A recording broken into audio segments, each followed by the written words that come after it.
Hi everyone, I am in my backyard right now streaming.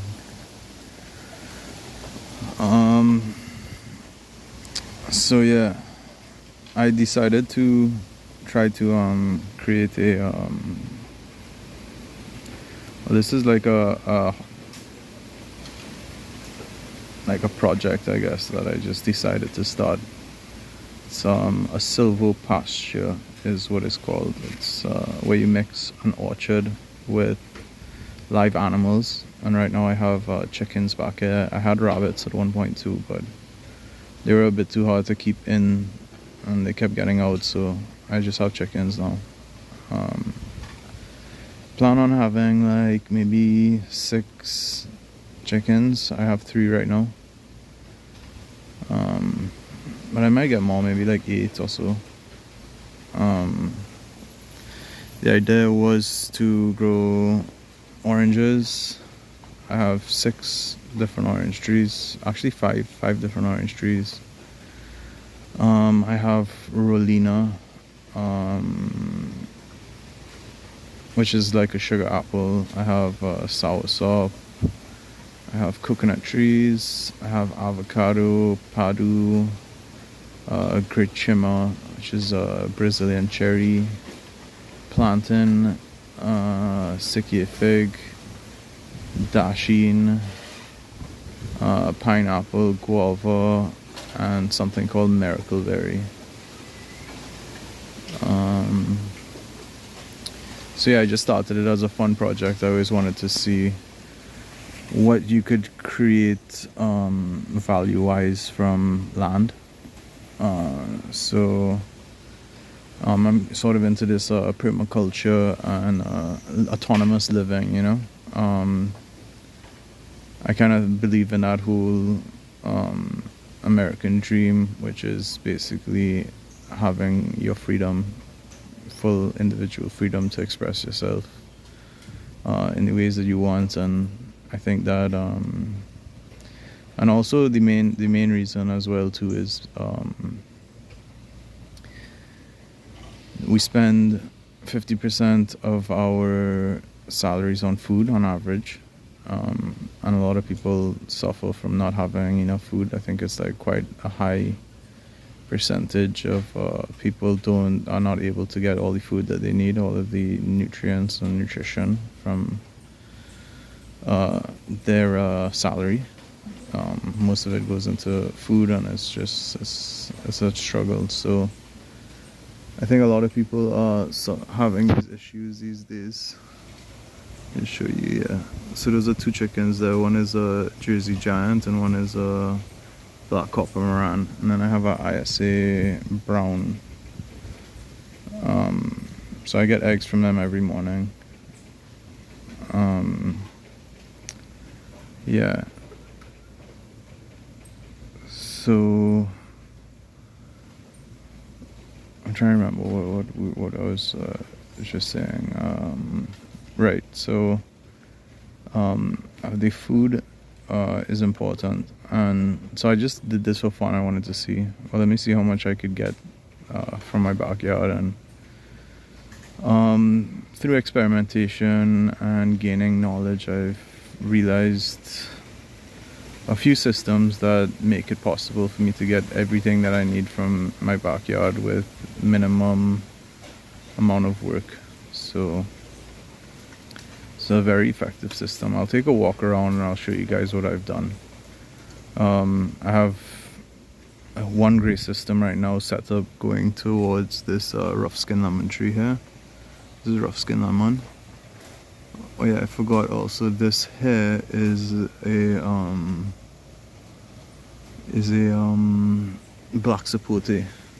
So that's another tree that I have as well. The grey water that I have here, it comes from this little room inside my house here. That's a bathroom, so every shower in the morning water goes straight to this tree here. That's why it's so nice and growing so well, because every day it gets watered. That's another thing that is, I think, really important to think about is feedback loops. So and reusing. So you get double the value out of water. So the first value you get is cleaning yourself off, taking a shower, and now the second value is watering your plants. So and getting food from them. So it adds value by what do you call it? Like I don't know if you would call it reusing, because it's water. Water has been here for ever. Seen a little hummingbird here. It's gone. I don't know if the camera picked it up. Yeah, but there's tons of butterflies here. Lots of dragonflies, hummingbirds, all that kind of stuff comes back here. And this is a super low cost system, so I'll show you guys exactly how to do it for practically for free. You don't have to spend any money to get the system up and going, and it's also good knowledge to have in case there ever is a serious issue, like let's say a solar flare hits and everyone's electricity's out. How are you going to get food? Well, I could teach you guys how to do that.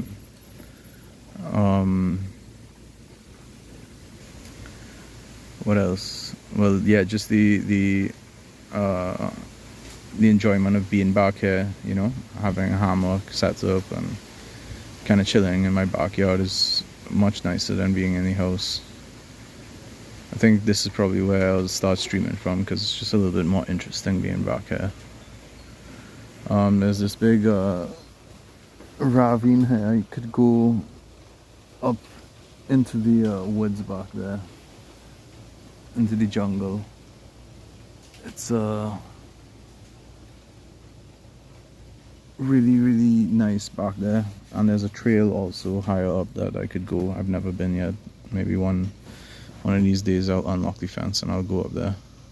But yeah, this is not the biggest or best area to do this, and when I first started, I would have never have thought that I could manage to feed myself from just this little area back here, but it is possible. So this is like about maybe 20 feet by 40 feet maybe. And then my neighbor next door has about the same, so you could call it maybe 20 feet by about 100 feet of area, and it's on a 45-degree slope, so it's very steep. I used this grass here. This is called vetiver grass. It's awesome for holding up mountains, and it's really used all over the world, and it's been shown in studies to be very effective at holding up steep slopes that are I guess you could say sort of compromised, and that they you know, it will prevent landslides and that sort of thing. What I have found is that you could actually use this to well, you cut it, right, and you use it as chop and drop. Chop and drop is basically like if this here, so I cut up all that stuff, just clearing up the path, and you put it underneath the trees that you have. I put these here because the rabbits will eat the trees. I don't know if the chickens will, so I might be able to remove that now and it'll look a bit nicer, but I've just left them on because not really doing any harm, and they add some protection. Another thing that I would talk about here to with regard to reusing or getting maximum value out of one thing, you know, if you could get one thing for multiple purposes, then there's obviously more value to having a one use of something. So the example I'll give here is so you take cash, right, and you buy your feed for your chickens. So as the first use, the first use is chicken feed, right? So you're feeding your chickens. That's the first value stage that you get. The second one would be the eggs that you get. So you're converting chicken feed into eggs, and it's actually quite cheap to do this. It works out to about $1 per egg, I think. And I'm also buying it from a middleman, the feed, because I don't feel like going all the way to the thing. Yeah, that's the common word there.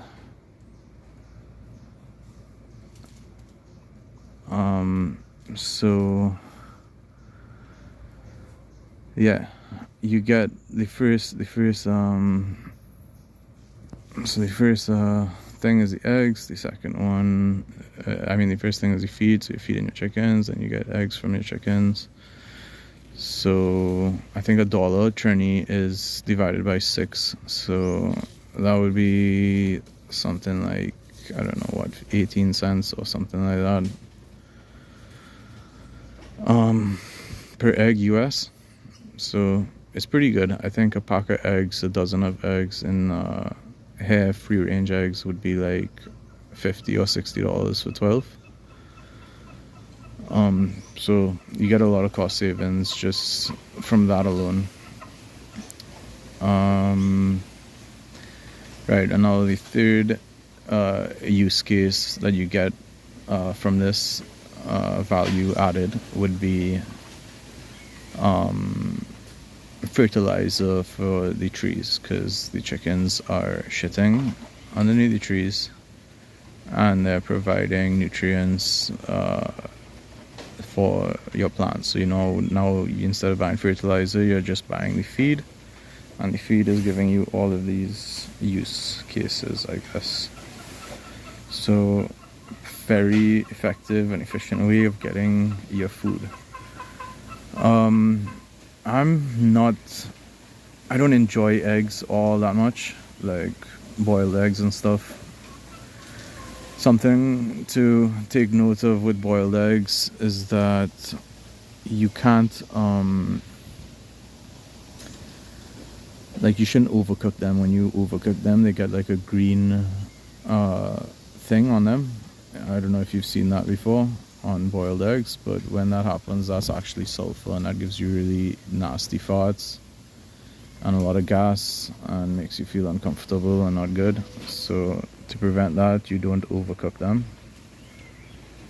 So when the water starts to boil, you put the eggs in for 8 minutes exactly. Set the timer on your phone, take them out in 8 minutes, and the yolks will remain yellow. They will not turn green and taste horrible. That's what's recommended by the FDA and that kind of stuff, to fully cook your eggs. You also have the option of doing like soft boiled, so that you get like that runny yolk in the center, which is supposed to have higher nutrients, but I guess it's a little less safe because you could get salmonella.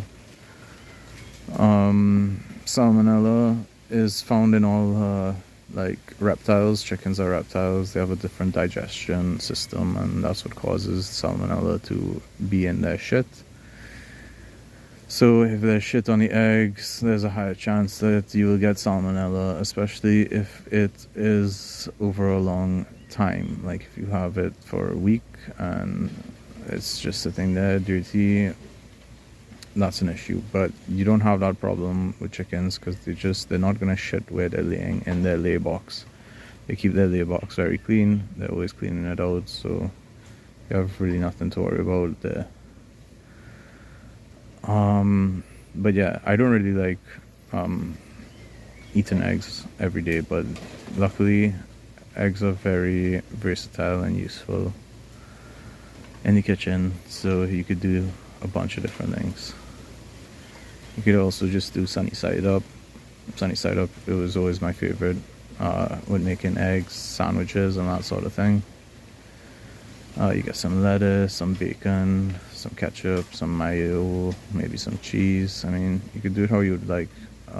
That's a little bit less healthy, but it's still very good. Eggs are very nutritious. And it's also been shown, like, I know there's this thing about cholesterol, but apparently eating eggs does not have any effect on your cholesterol. I don't know if that's true if you have diabetes or other conditions that might, like heart conditions, that you would want to stay away from something that has cholesterol in it. But overall, eggs do not have the same effect as other things with high trans fat and saturated fat in it. And also, the egg yolk is, I think, I can't remember exactly, but I think it's something like, it's like 20 something percent saturated fat, and then it's also mono and polyunsaturated fat. So those are the good kind. So it really is a very good ratio as far as being safe to eat. I mean, people eat hamburgers with trans fat, and they have cheese, and they have all these other things that are going to cause heart conditions and problems. That definitely, eggs are not going to be an issue. They are going to be healthier than that other stuff anyways.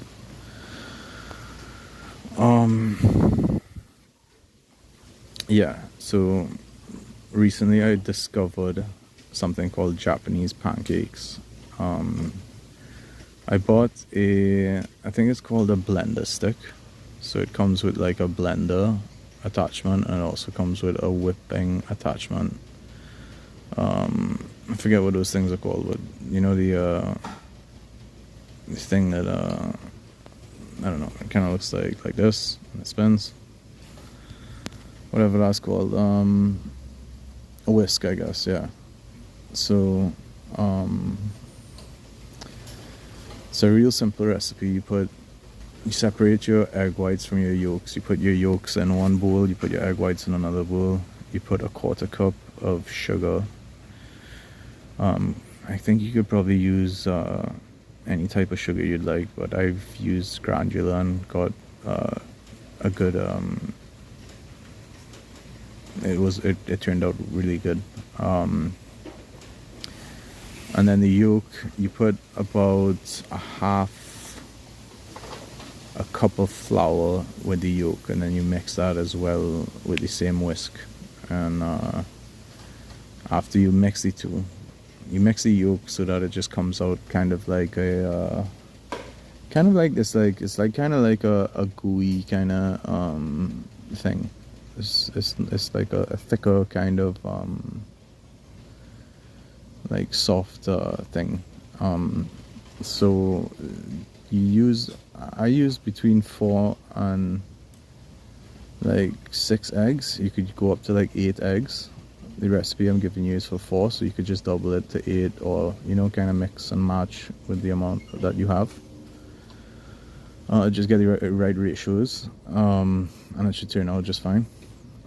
So you mix those two things, and then after you mix those two separately, you combine them. But when you combine them, you don't want to mix them too much, so you kind of mix them not as much. I could do a live stream maybe later showing you exactly how I did it. I made it 2 days in a row now, and I love pancakes, so yeah, it works out really good. And then I make a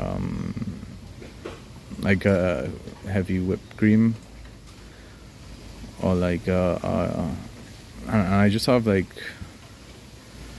powdered milk now, but it's not really whipping properly, so I'll have to buy like some powdered milk that's specifically made for creating whipped cream. But you could also make kind of like a condensed milk. You're just putting like condensed milk is 50-50. You put 50, like 3 scoops of powdered milk and 3 scoops of sugar.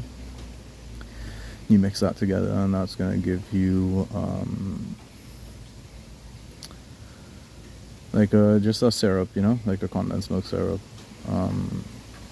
It's not the best, but it works. I prefer probably like whipped cream, and you could use chocolate and blackberries or I have a mulberry tree as well, and that cherry tree. So I'll find different ways of using it. You could also probably make like a meringue, like I think you use lemon and sugar and you boil it. You make like a syrup, a lemony kind of syrup. So I might try that. I find actually lemon tastes really good with everything, even pancakes and waffles and stuff. You could put a little sugar and lemon and it tastes real good. But you could also make it as a meringue where you like combine them and you put it over the stove and you heat it up.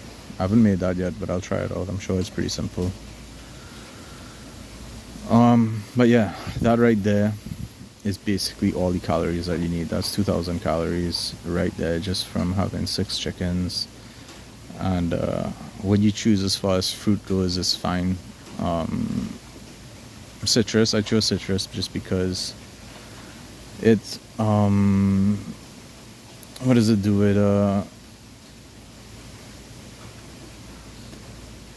It flowers for the entire year. I guess it's ever bearing, I think is what they call it. So it's always going to give you fruit throughout the whole year. You'll have fruit, and I have 5 different trees.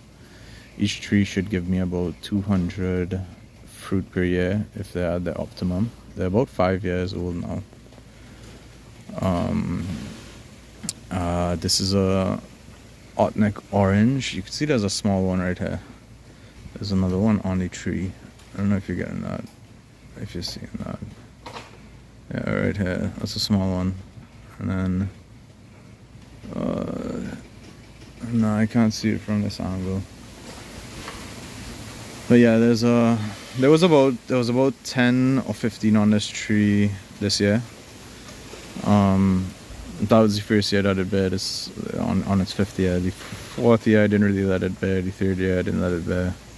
So you're supposed to do so the energy goes back into the growing of the tree. And when you're growing these things, you want to grow it in a certain way. So this is a good example of what is the name of this one? Like it's called like it's like open. So like this one here, the rough skin lemon, I grew tall and long and like a regular tree, which is my preferred method. I think it's just you can't get the fruit, so you have to like you have to get a long fruit pole to pull the fruits off. That's the only disadvantage, but I think it's far better because that rough skin lemon tree is actually the last tree that I planted. So it's actually the youngest tree, but it's the tallest of the bunch. I think it's also because of the grey water system that's right below it. I have my laundry machine that comes out on this other area here that could feed the other 2. There's a grapefruit and a pineapple orange that are not doing too well, but if I set that up for the grey water to go there, it will definitely give more fruit and grow better. I had a few little hiccups here and there with putting this thing together, like that just like, I don't know, you know how things go sometimes. It doesn't always work out the way you plan. But yeah, all these trees should be doing a lot better, but now that I know how to go about doing it, I'll make sure I don't make those mistakes again. But yeah, this one has more of a like it's split kind of, so there's kind of it's more open in that there's like 2 different crowns on this tree, sort of. You kind of open out the crown. That one has one for sure crown going up to the top, but then I split it higher up. And yeah, so learning that is a big thing to learn. Here in Trinidad we have so much bajaks. It's these little red ants that cut up the leaves and they take it back to their nest, and it's like endemic. I don't know, they're everywhere. It's ants in the forest. They're just freaking everywhere. So there's no harm done in setting traps and that kind of stuff to get rid of them. And you have to, especially when the trees are young, because anytime they shoot new growth, so like here has some new growth. Right at the end there, you can see it turns from where's my finger? Where's it? Oh, okay, right. So yeah, it goes from like dark green here, and there is yellow, is light green. So it's dark green here, and that's light green. They prefer the light green new leaves that come out, the new vegetative growth. And when they're young, there's just no stopping it. In one day, they'll just take all of the new leaves that come out, and the tree will lose a whole year of growth just from that one day. And the trees tend to shoot like that every year. They'll shoot maybe about 24-inch branches that come out. So you have to kind of protect those until they get a little bit more hardy and strong. And they start getting that dark green color, and then the bajaks won't attack them anymore. It's probably something that the tree will have as it matures. It will put these chemicals that keep these insects away from them, and they don't really get too much pests and stuff once they're matured enough.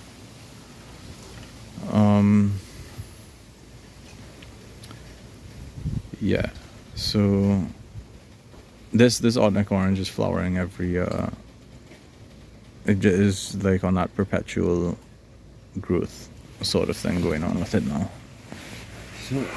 So it's having new fruits.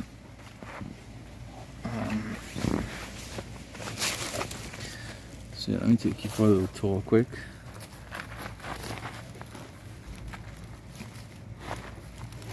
Right now it's dry season here, so it's a completely different, like everything is drying up and all the weeds are down. And that's another thing with setting up permaculture systems, is you want to just have the least amount of effort. You don't have to be weeding or doing anything backyard. And this vetiver helps a lot with that, and getting these roots in the ground. Once these are established, all these big roots, these weeds are gonna have a hard time coming up, especially with all the shade that's around it. So this is a Ordnance orange here. These are some flowers coming out. These are some new shoots. These shoots are gonna probably have flowers on them. And now this is a bit of a bigger one. I'll probably pick that in maybe a week or so. Have a papaya tree here, so you could tell that's a female because of this flower. Papaya comes in male and female. It's not a hermaphrodite. Most plants are hermaphrodites, so they self-pollinate. This will need another male tree to pollinate, although I know I'm going to get fruit from it regardless, because there's going to be other papaya trees within the area that it will fertilize that plant for me. This is my plantain tree, so you can see one is coming out. I put these here to protect my quail cage here, right? So the quail cage prevents these things prevent like a big bunch of bananas from falling onto this. I don't know if I'm gonna get much planting from this. The flower looks pretty small, but we have to wait and see how that comes out. I've gotten really nice bunches from this plant already. There is a certain type of pest that you can get. I bought this at a plant shop, a random plant shop, that might not have been taken into account that and prevented that, but I have chickens here that might be able to deal with that. It's actually what is kill the cavern ash thing, and I've had it before. I've seen them before where I don't know, apparently they're really hard to get rid of and stuff, but I think the chickens should probably deal with them pretty effectively. I'm hoping that this tree doesn't have that problem. But I did notice that it kind of fell over. Right now it's leaning up against this pole completely. So I don't know, hopefully that's not an issue. Because that would suck having, because the only way that those beetles can affect your plant is either by is literally by digging up one of these plants and moving it to an area that has them, like where they can be, like they have to come with a piece of the plant. There's no other way for them to fly. They're kind of walking beetles, so there's no chance that they would get here on their own. I would have had to brought it into here with a plant that had it on it. This tree here, this is a rose apple. I haven't tried it yet, but apparently it has like a rose taste to it, so I'm looking forward to trying that. I put this PVC pipe over it to protect it again. The rabbits and the chickens were eating all of these leaves, and it does have like a smell of a rose, so I know already because of that it's going to the fruit will also have that same taste like a rose. This here is a duckweed, so duckweed can be used as a feed. It also is very good at filtering water and cleaning water. So it's 50% protein. It's one of the best protein sources that you can get, and you could make like a protein powder from it. It's a little bit you have to be a little bit cautious, I guess, with it, because you need to wash it out, and there's going to be snails, and there's going to be dragonfly nymphs and all sorts of things inside of there. Of course, you don't really, like, if I wanted to use this as a protein powder, I would build a system that is completely clean. How I'd do it, I'd just pump the water out of here. I'd use a UVB light to sterilize any viruses and bacteria from it. And then I would send it to like a tray that has the duckweed growing in it. It would be on a timer that pumps it up and leaves it stagnant. I don't know, I haven't built the system yet, so I don't know how it will work, you know, as far as how often it needs to pump and when it switches off and all that kind of stuff. Right, and also this is another part of the system that I created. This was originally a plan that I had. So this is simple, very simple. There's a water thing here, and then a nipple there for them to get their water. This is a piece of, I think it's acrylic. This here is my feeder, so you just dump feed right into the top of the cage. You don't even have to open the cage. I gave away most of these quail. They were making eggs. I was incubating them. I probably got about 30 of them. It's actually quite a simple thing to do. So yeah, quail are really easy to keep. If you don't mind pulling them out of the cage, chopping off their head, chopping off their wings, chopping off their feet, chopping along the sides of their back with a scissors, and then ripping out all of their organs and their backbone, and then leaving it in the fridge for a day to because they get, I forget what it's called, there's a name for, like, it gets stiff, it's too stiff to eat. You don't really want to eat that. You want it to like wait a day, and then it gets tenderized by waiting. But yeah, so this was originally a system that I created to create soil. I've seen other systems now very similar to this that are using chicken coops, and I think it's pretty standard, like of an idea. It probably existed in the past when people were really farming a lot and doing that kind of stuff, where you just have your coop, or in this case I have my quail here. All of this stuff, you just take your rake, any rake. I take that rake and I'll rake up all of these leaves. that are here. It's dry season now, so there's tons and tons of leaves. But I'd rake up all of these leaves here. I'd put it on the quail cage, and that gives you a good ratio for composting.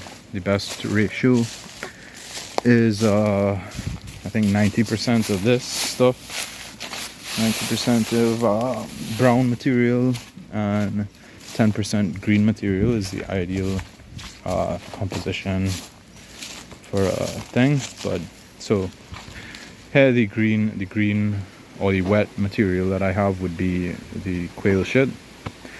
So the quail shit on these leaves here, and you can see they're all shredded up. So what happens is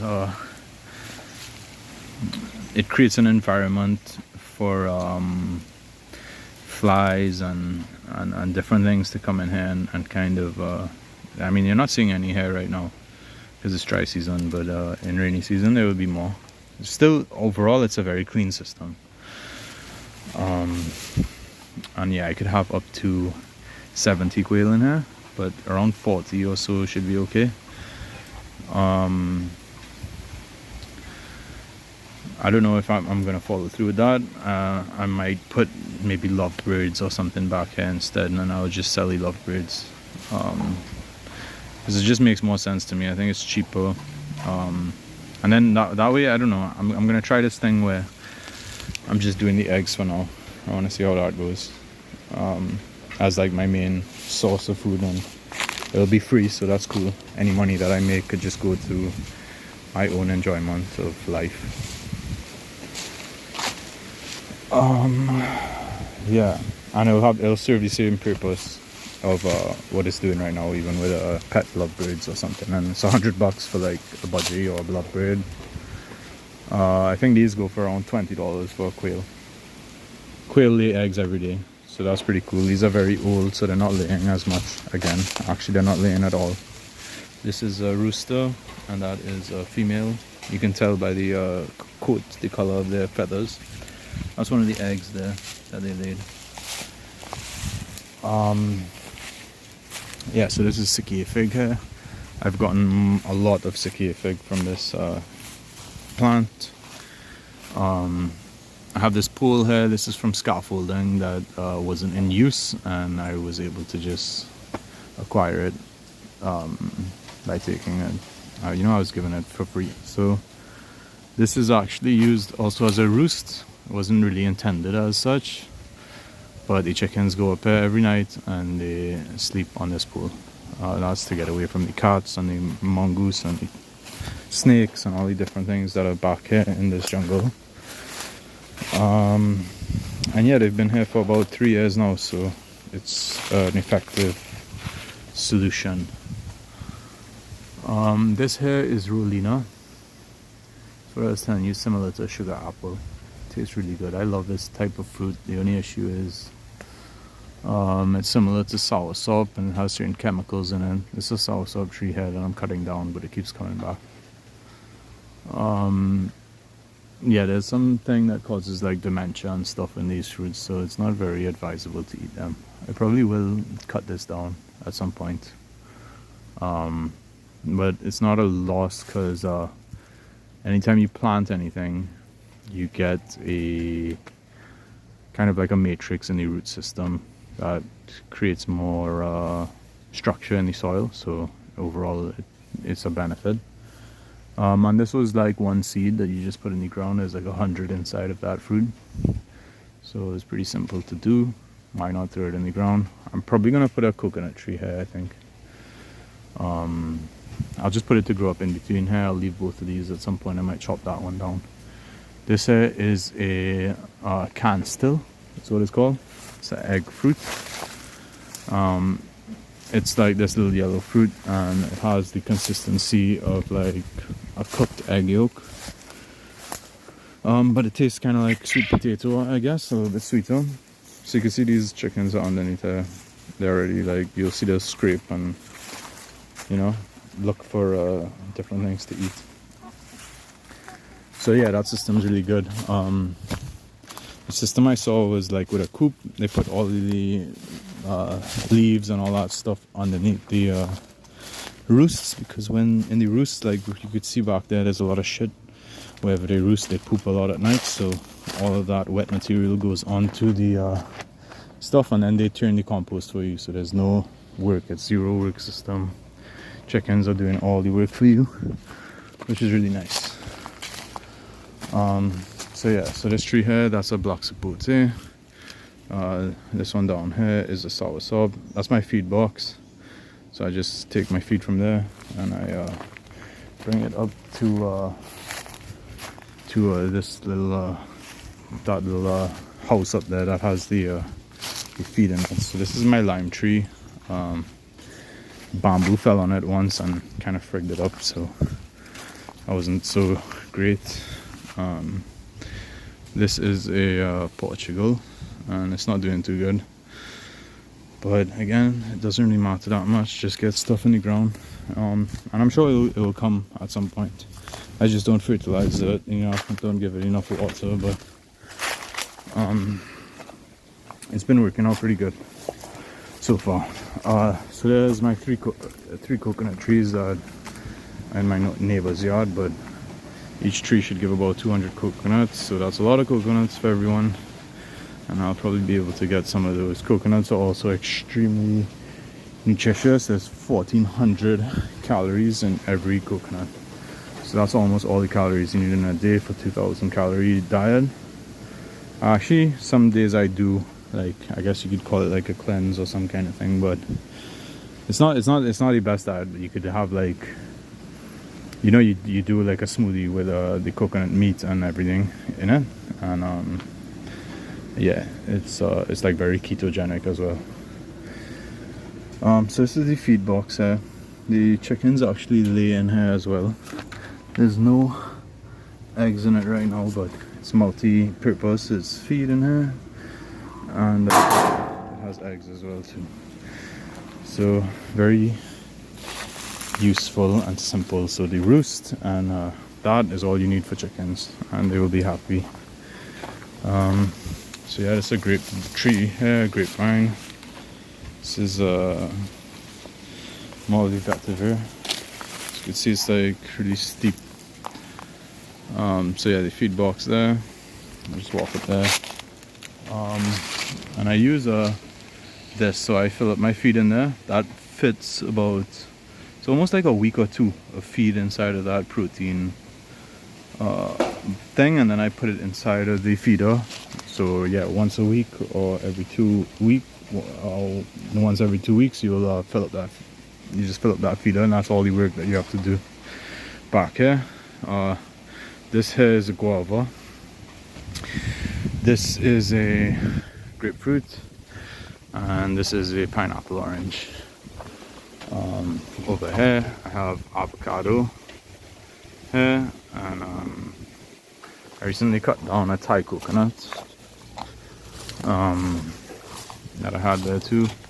This here is a mulberry right here. This mulberry tree here, growing up here. This is like something that they use in Indian weddings and stuff. They make plates out of that. They eat on that thing. And then this here back here, that's the padu. That's a nitrogen fixing tree. It's padu, I think, means sweet bean in French, and it's like a kind of cotton candy. I think they call it ice cream bean as well. This is another lay box that I made, and the chickens were using it for quite a while, until I just didn't care about it for about 2 weeks, and then it got kind of, one of the chickens was broody, and I wasn't collecting the eggs and stuff, so it got a little dirty, and it's kind of cleaned up now. But they prefer the other place to lay. I could get them to lay in here again, but what happens is you need to they only go in something that's triangular, so they'll go inside of something that's triangular. They don't want to go into a circle like this. So if I made like a little curtain here or something that's triangular, they would use it again. But I don't know if I'll use this. Maybe when I get more chickens, I'll put it back into use, because they'll need more. space to lay eggs, or if I get ducks or something maybe, but I think ducks just lay eggs wherever they feel to. So it's real simple. I just cut out this stuff here. This was the base of the thing, so just to make it flat, and then this is just some 1 inch by 3 inch plyboard or something, and then a piece of PVC that I just cut to fit the wood. And then it's the base is like just some bricks, so just the pot sits there. It's a very simple feed box if you needed to make one. I mean a lay box. And yeah, I guess that's pretty much it to show you guys back here. It's a full preview of the system here that I created, and I think it's a very good way of living, because it just provides so much utility, and it is also helping you to save money. It's another cage that I built here out of pots and some other stuff, so that's an idea there. I was using that originally to keep the quail that were laying, so I'd collect my eggs from there, and then I would put it in the incubator. So this is a miracle berry. This turns anything that's sour sweet, so you could use that for a bunch of different things. Obviously I have lime, a rough skin lemon, a lot of citrus, so instead of putting sugar in your juice, all you have to do is take one of those. You can see there's a whole bunch of them on this plant right now. Take one of those, you put it in your mouth, swirl it around for about 30 seconds, and then after that you will anything after that that's sour will taste sweet. So I think there's a couple uses for that. You could let me know in the comments what you think that might be used for. I have some ideas. This here is just kitchen scraps, so I throw all my kitchen scraps. Well, my mom and my brother, when they're cooking and they have scraps, they just throw it out here, and the chickens will eat up all of these scraps. Anything you want, you just throw everything outside. I threw it out of my window here. This is the same gray system that I said I'm going to set up a little bit higher to feed those other trees. So yeah, these are some eggshells, so you always give your chickens back the eggshells, because they need extra calcium in their diet to produce high quality eggs, and they will eat the shells. They'll be gone soon. Yeah, in case you don't want to buy oyster shells and that kind of stuff. I also have another thing that I use. It's like a grit, but my phone is about to die, so I'm just gonna leave it here at that. I'll show you this little. So these are the stairs that I made out of clay, because everything in Trinidad is clay, and some stones. So yeah, it came out pretty good. I like it, you know, it's easy. And yeah, so that's it, pretty simple. I have a lot more projects coming on the way, and I'd like to take you guys along and show you guys the things that I'm working on. So I'll see you guys for now. Bye.